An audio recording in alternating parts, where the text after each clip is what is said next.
নমস্কার, কেমন আছেন সবাই? সাহাদির নতুন আর একটি ব্লগে সবাইকে স্বাগত। আজ নিয়ে যাব একটি মন্দিরে। আমরা হায়দ্রাবাদে এসে একটা মন্দিরে এসেছি।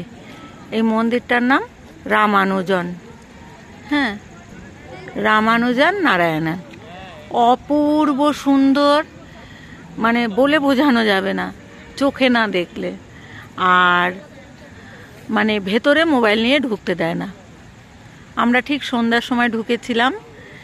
আমরা আরতিটাও দেখতে পেয়েছি এবং 108টা নারায়ণের মূর্তি আছে এবং মন্দির, সেটা এই যে মেন যে মন্দির, এখানে চারিদিক দিয়ে ঘুরে এই মন্দিরটা আমরা সেটা দর্শন করলাম।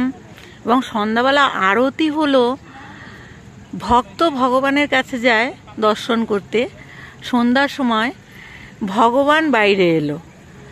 সব এখানকার পুরোহিতরা ভগবানকে কাঁধে করে বাইরে নিয়ে এলো। সে যে দৃশ্য দেখবার মতো। ভগবান বাইরে এলো ভক্তদের দর্শন দিতে। সে দৃশ্য মানে চোখে না দেখলে বলে বোঝানো যায় না, এত অপূর্ব লাগলো। এবং 108টা ভগবানের দর্শন করলাম, রূপ। ভগবানের 108টা রূপ দর্শন করলাম নারায়ণের।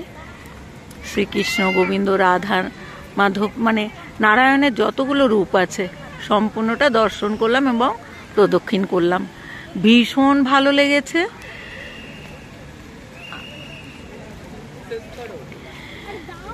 ভেতরে কোনো ফোন, ব্যাগ মানে কিচ্ছু নিয়ে ঢুকতে দেয় না, যার জন্য বাইরে বেরিয়ে এসে এই বাইরে থেকে ছবিটা তুললাম। আর এই এরিয়াটা বিশাল বড়।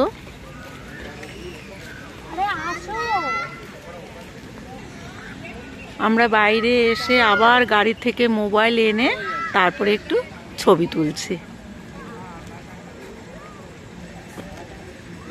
তাই এখন একটু ছবি তুলছি বাইরে থেকে। বাইরে যত ছবি তোলো কিছু বলবে না। আমরা পুরো দর্শন করে এবার চলে যাচ্ছি। আর এখানে রাত 8টার পরে আর ঢুকতে দেয় না। ভেতরে থাকলে যতক্ষণ না বেরোবে 9টা পর্যন্ত মানে থাকতে দেয়। তারপর ভেতরে একটা স্তম্ভ আছে যেখানে নাকি এই মন্দির কিভাবে হলো, কেন হলো তার ভিডিও দেখায়। আর মন্দিরটা থেকে মানে বেরোতেই ইচ্ছে করে না, এত ভালো লাগছিল। কিন্তু বেরোতে তো হবেই, আর বাড়িতেও আসতে হবে। আমরা মন্দির থেকে বেরিয়ে গাড়ি নিয়ে তো গেছিল ছেলে, গাড়ি করে আমরা এবার বাড়ি ফিরছি। তারপরেও মন্দিরের দিকে তাকিয়ে আছি, আশেপাশটা খুব সুন্দর লাগছে আর খুবই সুন্দর। হায়দ্রাবাদে এলে চেষ্টা করবেন সবাই এই মন্দিরটা দেখার।